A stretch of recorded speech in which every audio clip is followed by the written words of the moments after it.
So ito po yung naging problema nung Mio Sporty, Sporty na salty nung part 1. Kita nyo naman mga idol, tignan nyo bang, bumubulwak.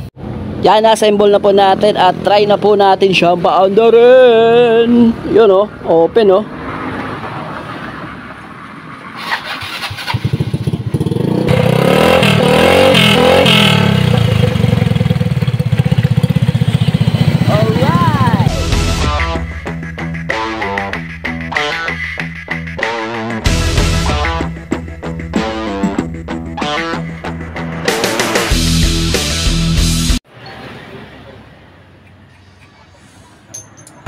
So yun, natanggal na po natin yung kanyang head. Ayan.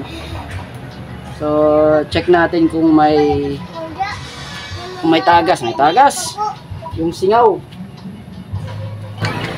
Yan na, lagyan na natin. Moment of truth yun dumiretso lang yung gasolina po sa intake mga idol Ayan, nakaangat talaga. Isa pa, lagyan pa natin. Yun, dumiretso lang talaga yung gas. So ibig sabihin naitukod o may singaw talaga, kaya napakahirap. So kalasin na rin po natin yung kanyang bore, baka mamaya yung piston ring naman nito ay nagdukot o nagdikit. Ayan, so sa part na yon na may singaw mga idol ay madadaan po natin yan sa grind sana hindi baluktot yung valvula. Ayan, para sa hasaan lang yung gagawin natin. So dito tinatanggal ko yung bore kasi titignan natin baka nga dumikit yung piston ring. Yun, so maganda pa. Okay, wala pang kayod. So ibig sabihin goods pa yan kasi maganda. Alright. Okay, so sa piston ring mga idol ay okay, wala akong napansin kakaiba.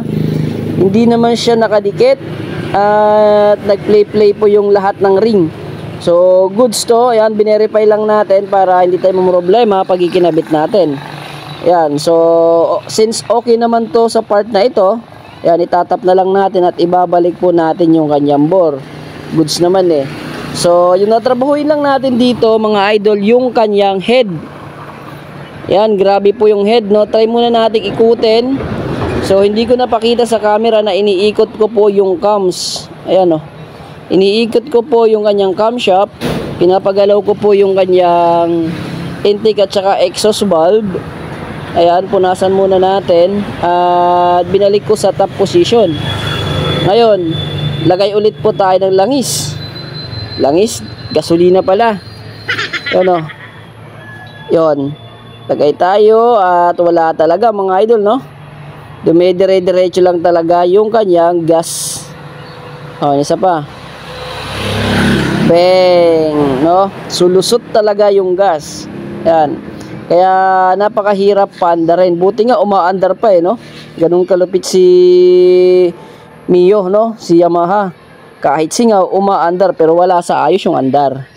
Okay. So yung gagawin natin dyan mga idol, tropa, ay yung lagi natin ginagawa pag may mga ganyang singaw ay hinahasa po natin yung barbula.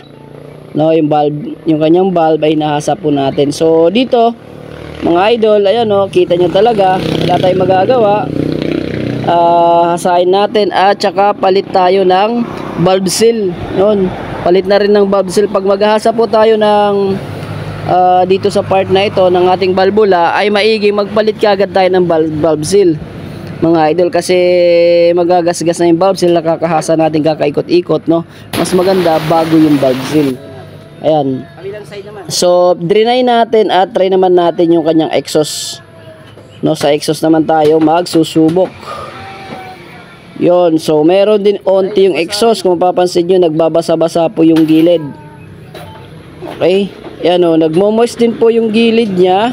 Dry muna natin. Yon, so wala nagmo-moist talaga yung gilid.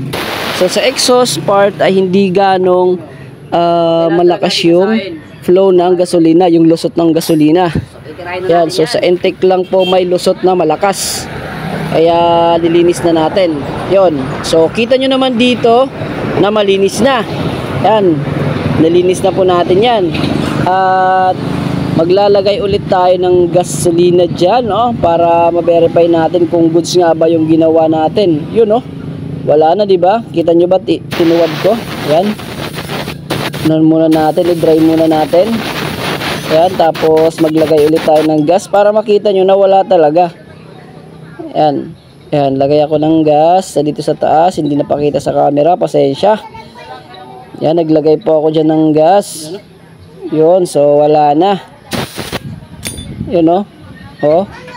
Punasan pa natin para mas makita nyo. Ayan, wala nang nag-reflect sa ating light. Ibig sabihin, walang moist na nangyayari. Okay? So, ayan, goods na mga idol. O, itinapon natin. May laman yun ha. Kita nyo naman, magkatabi yung intake at saka exhaust valve na laman kanina. Pinagtabi lang natin. Okay, so buuhin na po natin ito mga idol para matry na po natin siyang paandarin. Okay, so bubuhin muna natin at sasalpak natin sa kanyang makina. Marites muna tayo.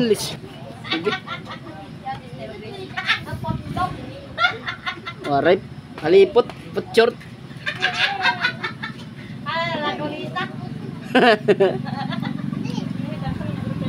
Chorizo.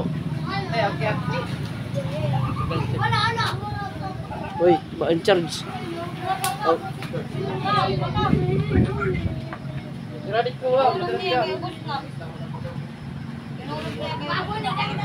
So yon mga idol, at buo na po natin. Yan, try na po natin tong paandarin. Yan, Mio Salty mga idol. Nawala sa ayos yung andar. Yan, yun o, kita nyo may register, mayroon pong kuryente. Start na natin.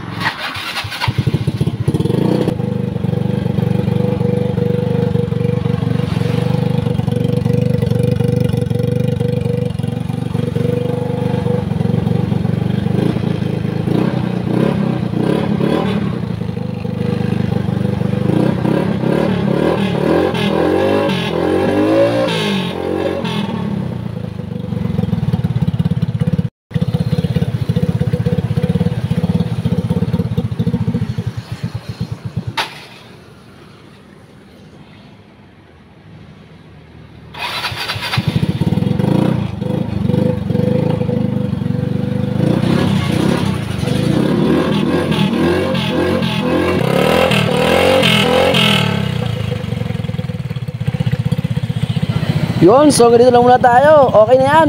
Bye-bye!